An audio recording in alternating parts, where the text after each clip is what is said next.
Shalom Bapak Ibu sekalian. Saya sangat senang berbahagia bisa ada di Palu mulai kemarin ya. Terima kasih untuk saudara-saudara yang ramah, yang baik, yang menyambut. Ya, saya tadi malam sempat berpikir mudah-mudahan masih bisa bangun karena kemarin malam makan durian. Ternyata masih bisa dan segar menemui kita semua melayani bersama. Bisa ngomong-ngomong juga dengan para penatua kemarin ya, sharing tentang gereja. Juga banyak cerita dengan Brother Valen ya. Tadi malam karena kekenyangan daripada tidak bisa tidur akhirnya kita masih berdua nongkrong di pinggir pantai ya. Ada banyak perkembangan yang sangat baru ya. Saya ingat kira-kira beberapa waktu begitu selesai likuifaksi saya sempat kesini ya, memang tidak sempat ditemui karena banyak kita yang pergi waktu itu keluar kota, tapi saya sempat melihat beberapa tempat yang mengalami banyak hal yang menyedihkan, tetapi Tuhan boleh tolong kita ya. Banyak perkembangan secara kota.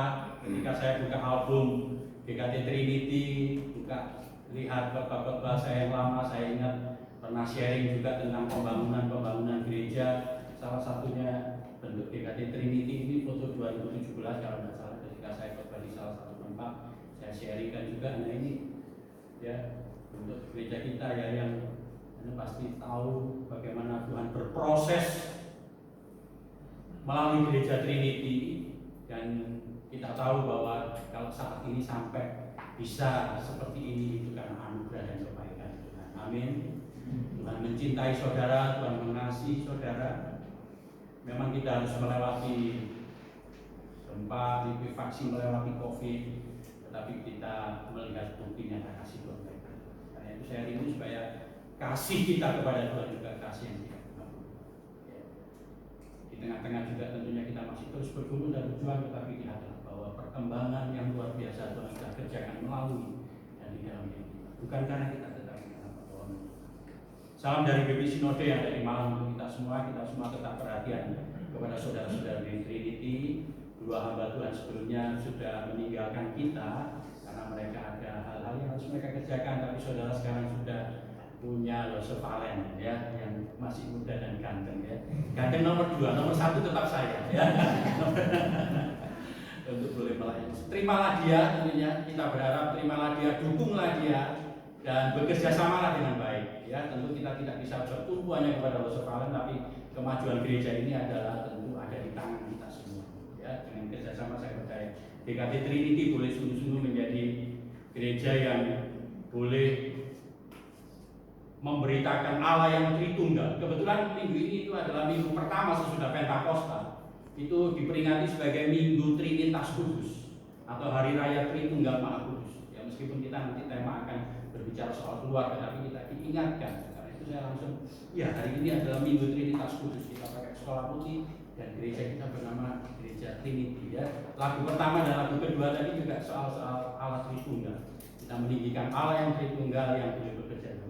Kita duduk kepada Tuhan. Tuhan, terima kasih berkat-Mu, pertolongan-Mu dalam perjalanan sejarah. Boleh kami lihat melalui GKT Trinity, khususnya di dalam pembangunan gedung maupun secara rohani rumah Tuhan, dan juga setiap kami. Kami datang kepada-Mu hari ini.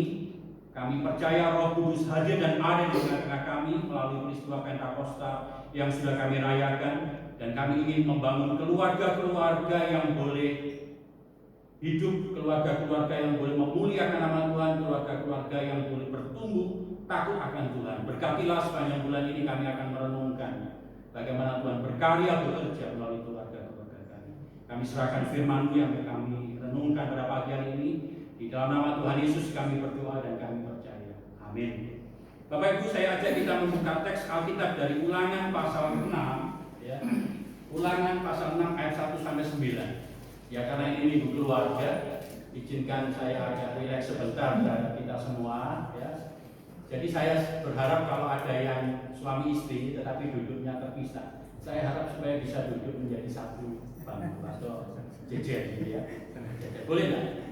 Kalau yang sudah suami istri ya apa-apa, atau Brother Valen ada kalau ya boleh ya, silakan suami istri boleh duduk satu berjajar gitu, atau yang satu keluarga boleh gitu ya. Lalu saya berharap supaya supaya Alkitabnya satu saja.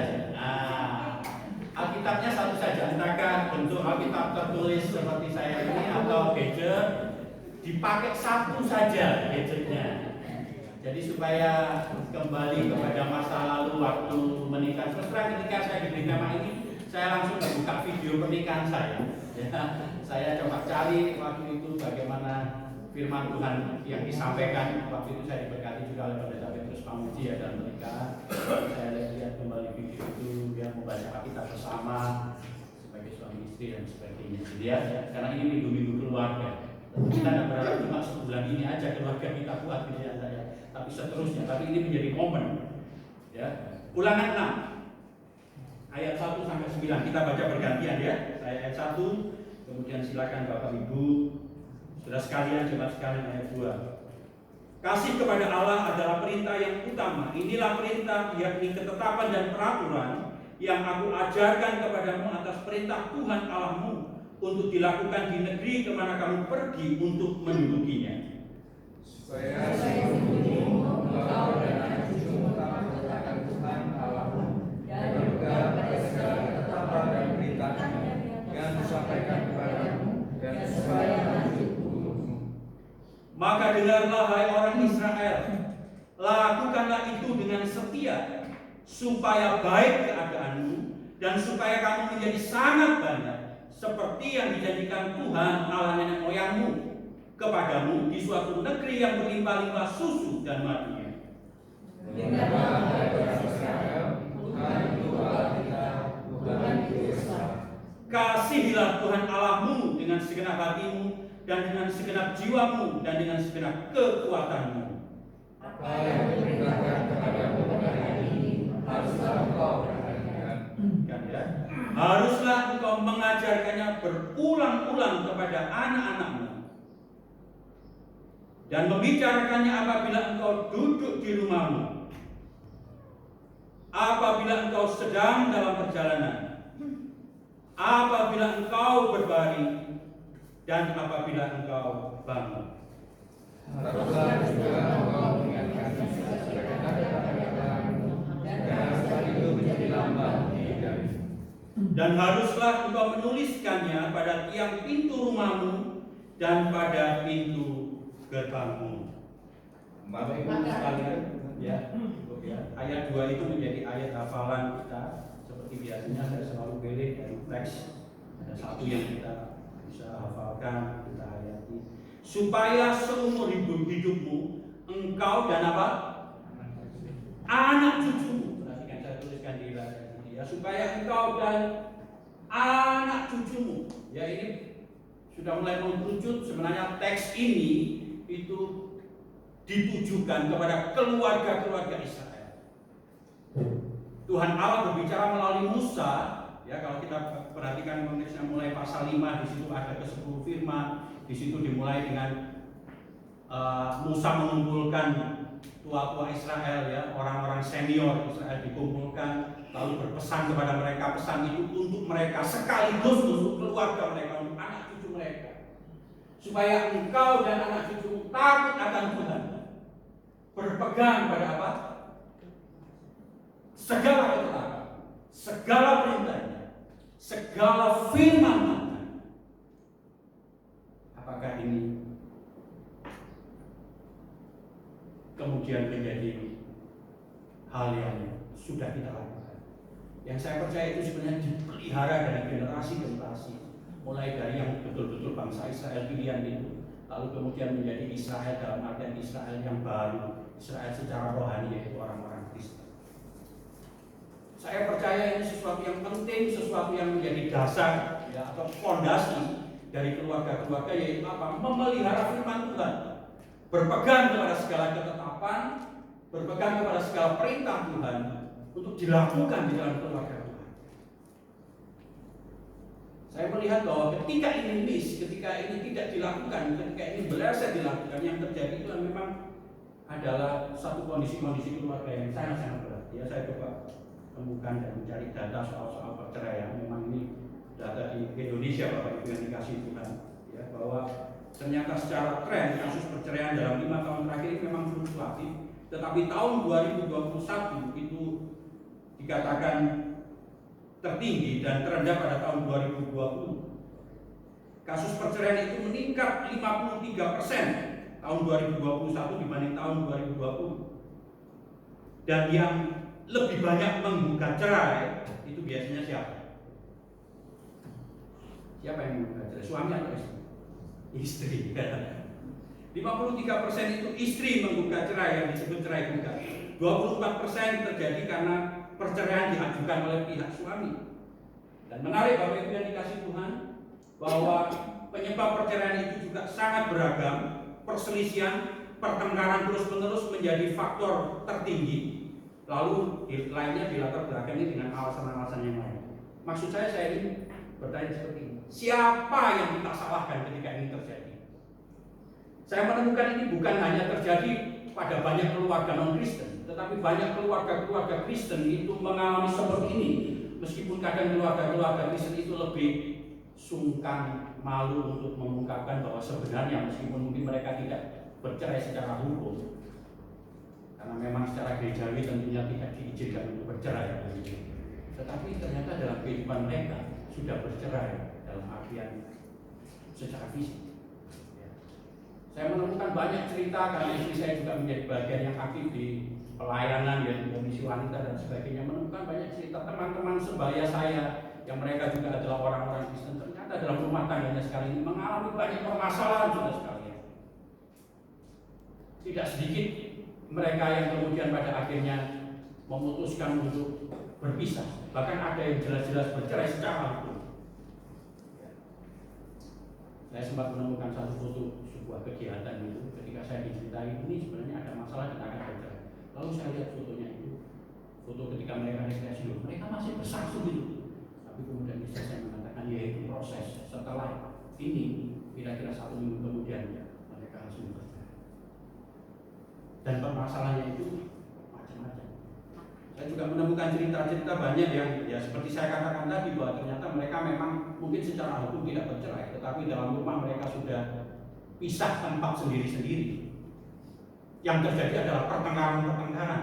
Mereka tidak bisa bercerai secara resmi karena apa? Karena memang gereja tidak pernah memberikan rekomendasi untuk bercerai, tidak bisa diterima, dan akhirnya mereka tentunya tidak bisa mengajukan ke pengadilan secara hukum. Kalaupun mereka bisa melakukan, pasti tidak melewati jalur gereja, tapi jalur mereka sendiri. Dan ini yang terjadi. Lalu pertanyaannya, banyak mereka kemudian menyalahkan kondisi kehidupan, banyak mereka menyalahkan pasangannya dan sebagainya. Mereka lupa untuk kembali melihat sesuatu yang sangat esensi di dalam, yang itu bisa menjadi salah satu penyebab mengapa rumah tangga Kristen itu mengalami hal seperti ini. Mengapa banyak keluarga-keluarga Kristen mengalami kondisi-kondisi yang sulit dan yang berat? Kecenderungannya adalah menyalahkan lingkungan, kecenderungannya menyalahkan pasangannya, kecenderungannya menyalahkan situasi, kondisi, bahkan tentu saja banyak kita juga menyalahkan karena COVID dan sebagainya. Tetapi saya ingin pada pagi hari melalui firman Tuhan yang akan kita renungkan, pernahkah kita melihat ke dalam dan merenungkan bahwa ada sesuatu yang memang tidak beres dalam keluarga kita? Bapak Ibu yang dikasih Tuhan, keluarga-keluarga Kristen itu perlu membangun kehidupan keluarganya dengan fondasi firman Tuhan, dan ini sering dilupakan. Fondasi firman Tuhan yang kuat itu akan menjadikan keluarga-keluarga kita ini tetap kokoh, dan saya percaya itu Bapak Ibu yang dikasih Tuhan, karena itu yang dikatakan dalam firman Tuhan tadi. Berpegang teguh, mengajarkan firman Tuhan terus-menerus. Untuk apa? Untuk kita bisa menghadapi tantangan dunia ini yang semakin hari juga tidak gampang. Beragam tantangan kita hadapi. Itu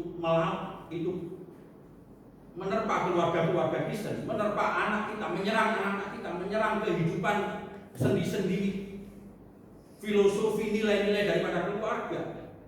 Teknologi dan informasi, saya tidak katakan teknologi informasi itu sesuatu yang selalu buruk, tidak itu. Baik, dan itu sangat mendukung kita dalam banyak hal, dalam banyak aspek kita bekerja dan sebagainya.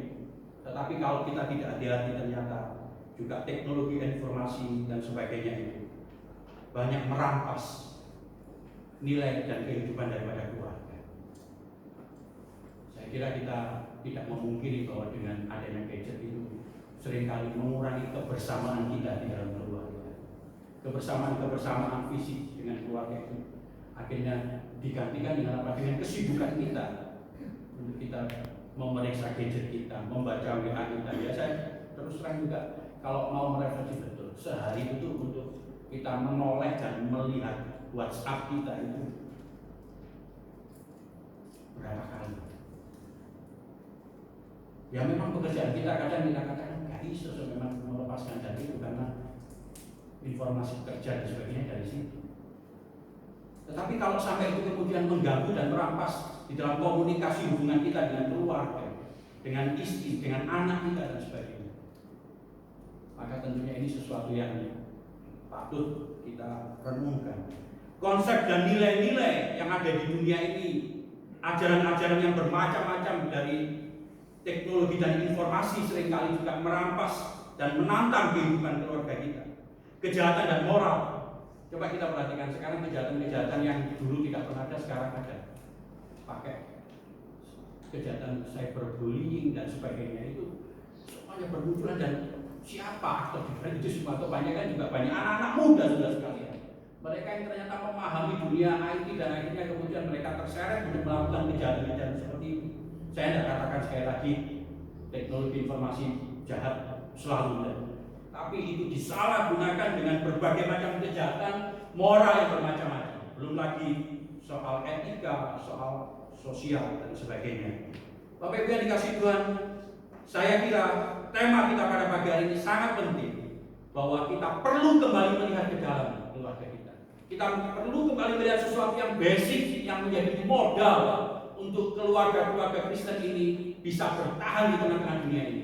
Yaitu ketika apa? Keluarga-keluarga Kristen ini menjadikan firman Tuhan itu sebagai fondasi dalam keluarga. Yang pertama, Bapak Ibu yang dikasih Tuhan, saya ingin mengatakan yang sebuah kalimat bahwa firman Tuhan itu sebagai fondasi dalam keluarga itu adalah sesuatu yang mutlak dan tidak tergantikan.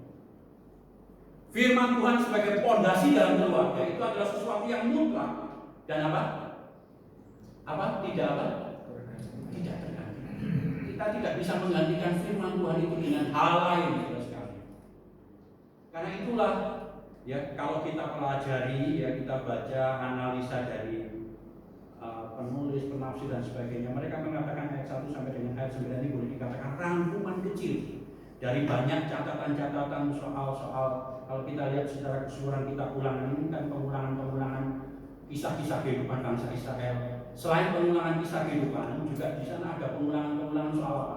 Soal ketetapan, soal perintah yang Tuhan katakan kepada bangsa Israel. Itu ada menjadi sebuah rangkuman kecil, pasal 6 ayat 1 sampai 9 ini.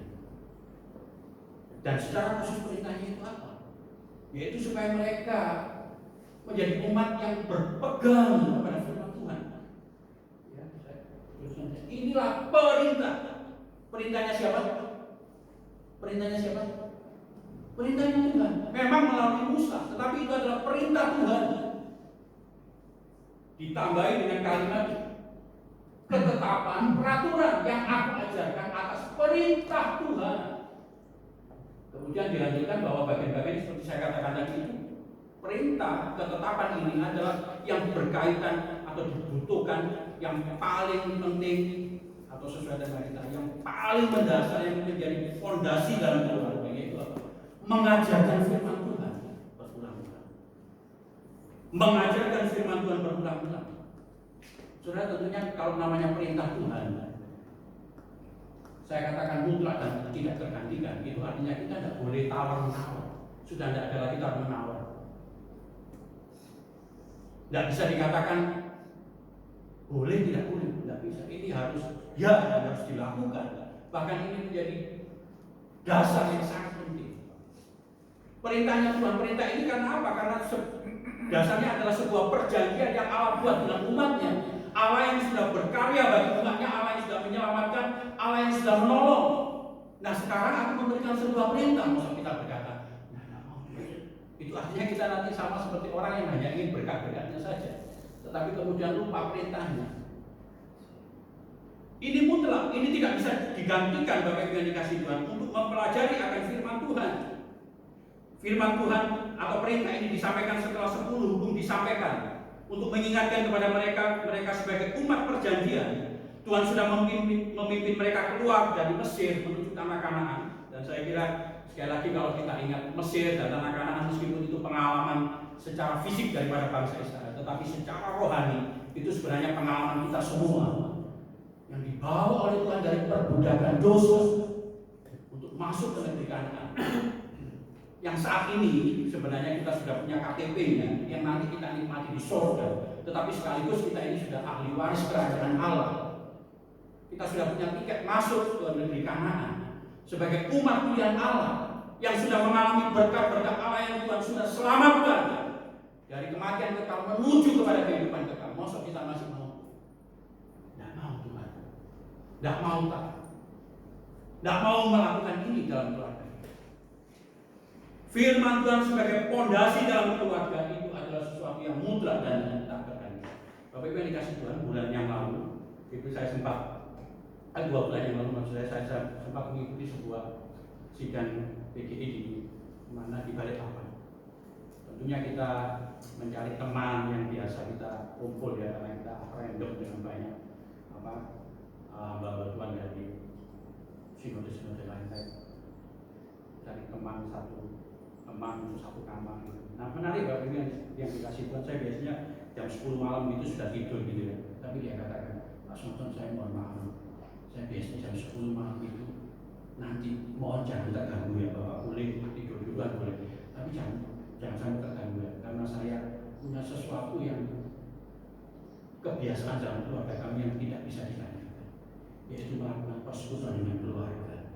Persekutuannya itu video call. Jadi video call sudah sekalian jam 10 gitu ya, itu biar terjadi sebuah dialog melalui sebuah video call. Ya, saya berbaring ya, saya tutup mata tapi betul-betul tidak bisa tidur karena kebiasaan saya juga suasana harus tenang, teduh, lampu padam dan sebagainya. Tapi karena ini teman dan sebagainya saya ikuti, saya dengar. Kumpul sudah betul-betul kumpul. Anak-anaknya sudah besar semua di luar kota, 2 orang laki-laki. Dia menyapa istrinya, ya, dia sebagai imam mengajak berdoa lalu kemudian mereka lakukan itu apa? Mereka juga di sana sharing, kamu sehari itu apa yang kamu lakukan dan sebagainya. Lalu mereka berdoa. Dan 4 malam itu sudah betul-betul konsisten dilakukan. Dan kesempatan itu betul-betul menjadi kesempatan di mana kami saling belajar satu dengan yang lain, dan berbagi pengalaman rohani, pengalaman hidup dan khususnya keluarga. Bukan hanya melakukan persekutuan yang dia katakan bahwa kami melakukan ini karena ini sesuatu yang memang sebuah rutinitas kewajiban yang tidak bisa digantikan dengan yang lain, pasti kami harus lakukan. Tapi dia juga katakan kami juga punya kebiasaan setahun 2 kali itu, meskipun mereka berjalan, mereka kumpul untuk apa? Untuk mereka bisa rekreasi bersama. Bahkan akhirnya kemudian mereka katakan, teman saya mengatakan kemungkinan tahun depan kita ke Balikpapan. Kelihatannya Balikpapan itu orangnya menarik ya, luar biasa banyak kulinernya kan biasanya gitu ya, lalu tempat wisatanya juga banyak. Akhirnya mereka kemudian merencanakan untuk ke Balikpapan. Jadi seperti itu yang mereka lakukan. Dan penekanan saya kepada Kalimantan ketika dia mengatakan bahwa ini tidak bisa tidak kami lakukan. Kehidupan seperti ini tidak bisa kami tawar. Mereka lakukan sudah sekalian. Mungkin ada banyak kita mengatakan, oh ya, selama anak-anak masih kecil kita bisa kumpul, bisa baca firman Tuhan bersama-sama. Tapi ternyata keluarga ini sungguh-sungguh menunjukkan sebuah contoh bahwa ternyata itu masih bisa dilakukan untuk belajar firman Tuhan bersama-sama. Dan firman Tuhan itu sungguh-sungguh menjadi fondasi dalam keluarga. Nanti dalam bagian akhir. Bapak Ibu, firman Tuhan sebagai fondasi ini adalah mutlak, tidak bisa kita gantikan. Karena itu ada kaitannya dengan apa? Dengan sebuah perjanjian Allah dengan kita. Kita sudah diikat dalam sebuah perjanjian. Kelihatannya memang, loh, aku tidak mau berjanji. Tapi kalau saudara tidak mau membuat perjanjian itu, saudara akan kehilangan segala-galanya. Allah memang di dalam anugerahnya berinisiatif untuk mengikat perjanjian dengan kita. Perjanjian yang saya kira luar biasa, karena perjanjian itu menyangkut keselamatan hidup kita, keselamatan keluarga kita. Dan di sana ada sebuah perintah ketetapan yang tidak bisa kita tawar. Harus mempelajari firman Tuhan dalam keluarga Kedua, saudara, kalau kita pelajari dalam bagian ini, poin yang kedua yaitu bicara soal apa? Bahwa firman Tuhan sebagai fondasi dalam keluarga harus diajarkan apa? Setiap waktu, setiap kondisi dan setiap tempat. Sekali lagi ini sebuah keharusan dan ini sebuah penegasan daripada firman Tuhan. Ya, kalau saudara mungkin saya kira bagian-bagian ini juga bagian-bagian yang tidak asing. Seringkali dalam sejarah kehidupan ritual orang Yahudi, ya, ketika kita membaca atau melakukan ikrar pengakuan iman rasuli, saya langsung ingat bagian ini karena ini adalah disebut sebagai sebuah Shema Israel, ya, sesuatu yang dikatakan terus-menerus di dalam ibadah-ibadah orang Yahudi pada zaman kuno, yaitu kasihlah Tuhan Allahmu dengan segenap hati. Itu diingatkan terus tiap-tiap mereka beribadah, kasihlah, yang kemudian dilakukan, dikatakan harus dilakukan terus-menerus. Nah, sekali lagi di sana ada penekanan haruslah. Baru kemudian ditambahi setiap waktu, setiap kondisi, setiap tempat, berulang-ulang membicarakan ketika duduk di rumah, ketika engkau sedang dalam perjalanan, ketika engkau berbaring, gitu. Karena itu masih banyak kisah-kisah keluarga-keluarga Kristen yang sangat menarik, yang mereka membacakan cerita-cerita kepada anak-anaknya ketika anak-anaknya mau tidur dan sebagainya, ya. Saya senang karena masa-masa ini anak masih dekat, masih kecil, tapi saya banyak belajar dari cerita-cerita bahkan dari kita ketika mengatakan bahwa iya, nanti anak kalau sudah besar, terus mereka harus punya dunia sendiri. Kita sudah mungkin tidak bisa mendekat lagi kepada mereka, gitu ya. Tentunya caranya beda, seperti tadi saya katakan melalui video call kalau bisa.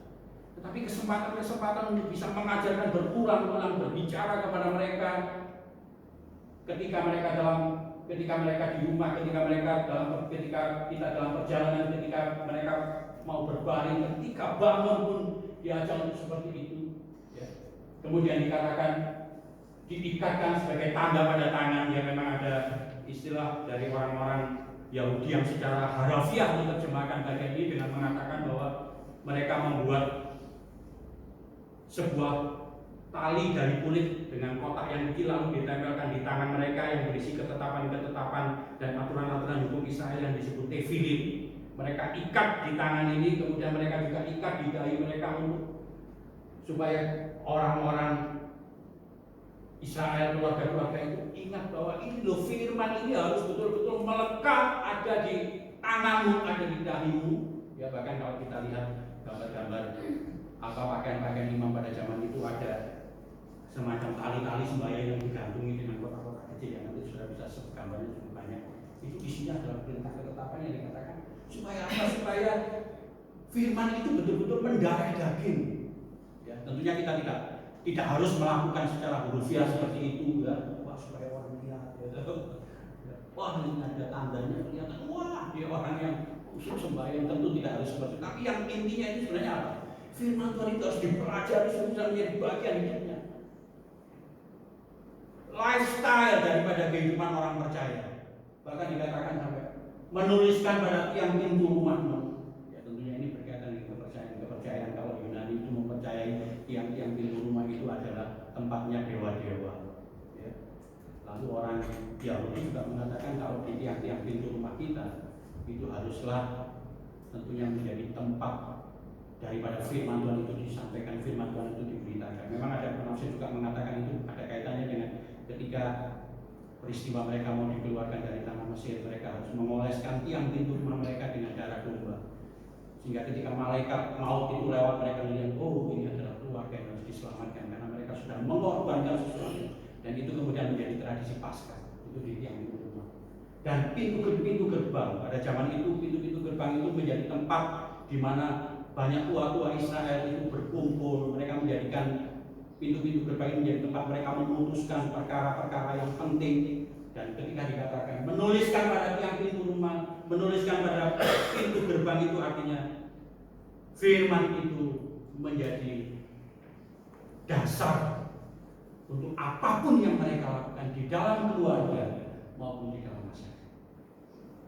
Intinya diajarkan setiap kondisi, setiap tempat menjadi bagian yang tidak terpisahkan dari umat Israel. Apakah ini juga sudah kita lakukan, saudara? Saudara, beberapa waktu ini, ya, ketika saya mengajak anak saya berdoa, tiba-tiba gayanya berdoa berbeda. Ayo kita berdoa, ayo Filia doa yuk. Lalu tangannya gini.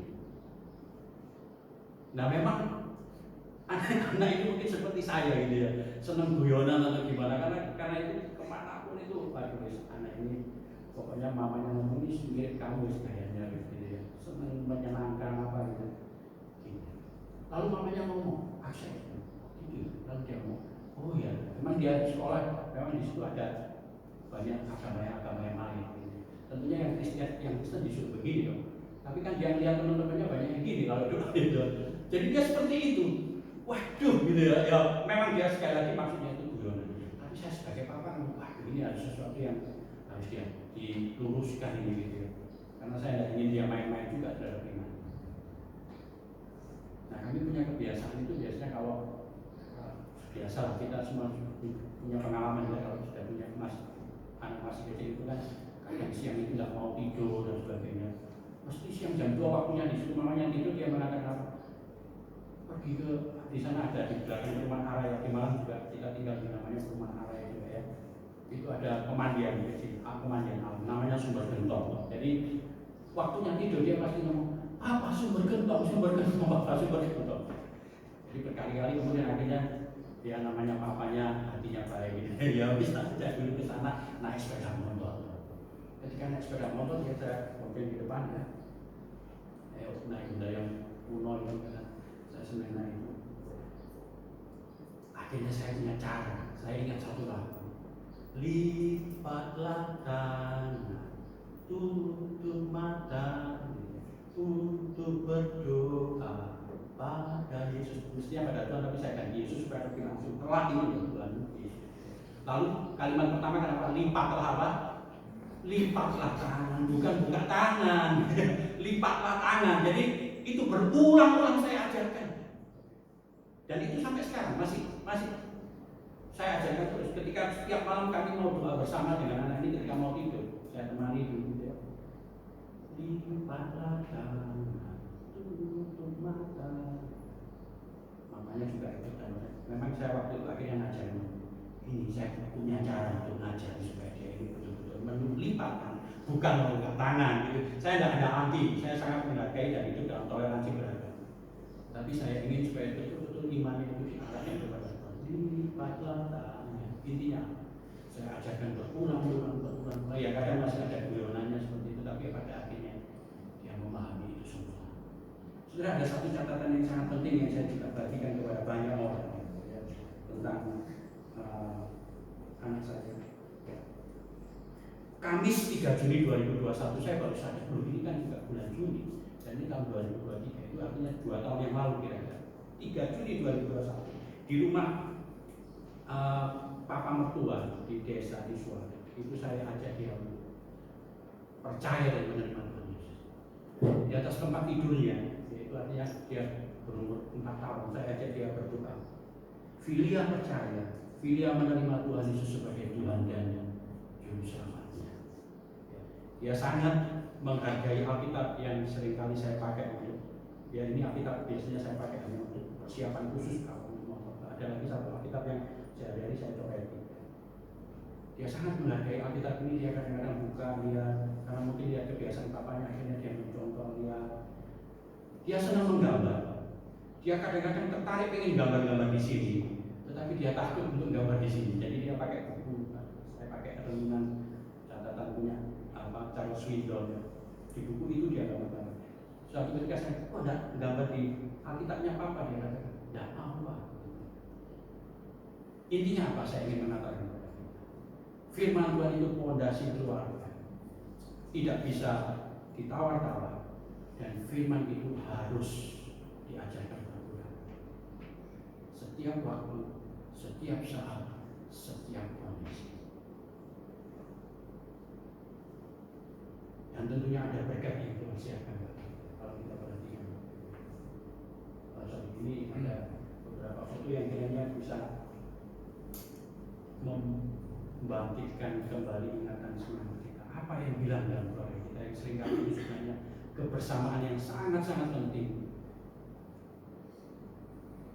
Tentunya kita bisa melakukannya dengan banyak cara yang lain dengan apa yang ada di buku itu. Hari main game bersama.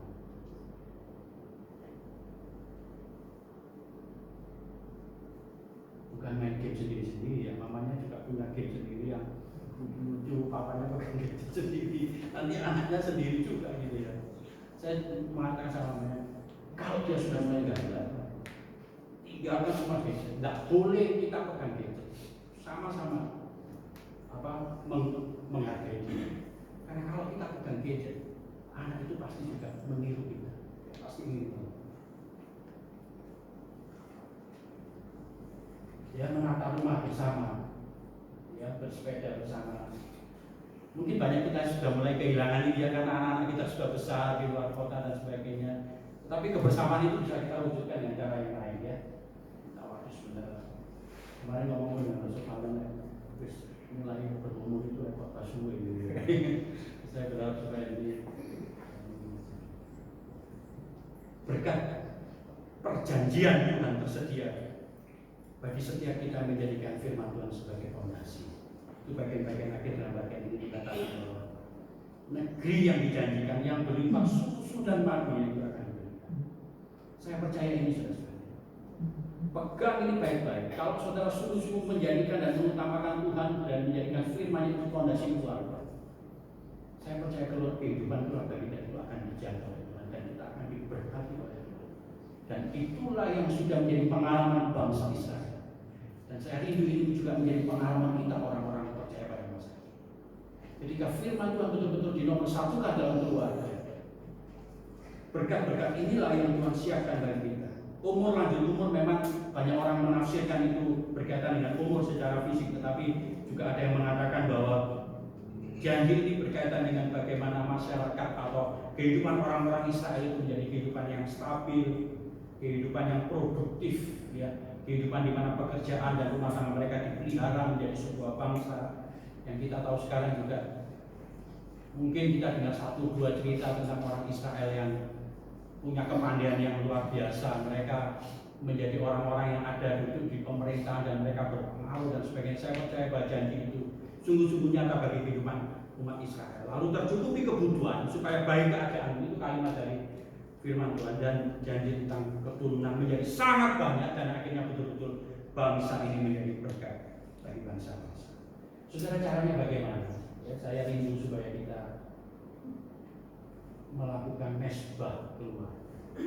Mesbah keluarga itu adalah sebuah momen di mana anggota-anggota keluarga berkumpul bersama, bersekutu, berjumpa dan menyembah Allah. Ya. Saya berdoa ya, dan pernah mengatakan, karena anak saya cuma satu, saya pernah mengatakan, saya bisa cilik terus, kecil terus, sampai gede-gede, supaya kumpul terus, gitu ya. Bisa saya peluk terus, bisa saya cium terus, gitu ya. Tapi kan tidak mungkin. Momen-momen kebersamaan dengan keluarga itu pasti suatu ketika secara fisik kita akan terpisah-pisah. Tetapi tentunya bisa kita lakukan dengan cara-cara yang seperti pengalaman-pengalaman. Mesbah keluarga itu kesempatan di mana kita saling berbagi, menguatkan, bahkan kita bisa saling mengampuni satu dengan yang lainnya.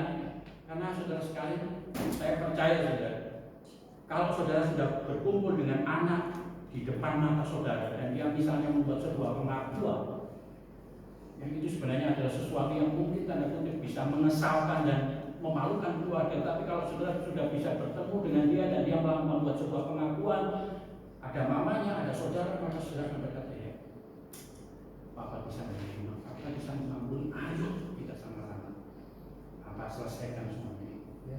Sarana untuk menemukan jalan keluar dari setiap permasalahan-permasalahan, sarana untuk kita bisa merencanakan hal yang baik di dalam keluarga, tentunya dengan materi yang tidak harus seperti ini, tapi saudara bisa meramunya sendiri menjadi anak itu bisa bercerita, ya.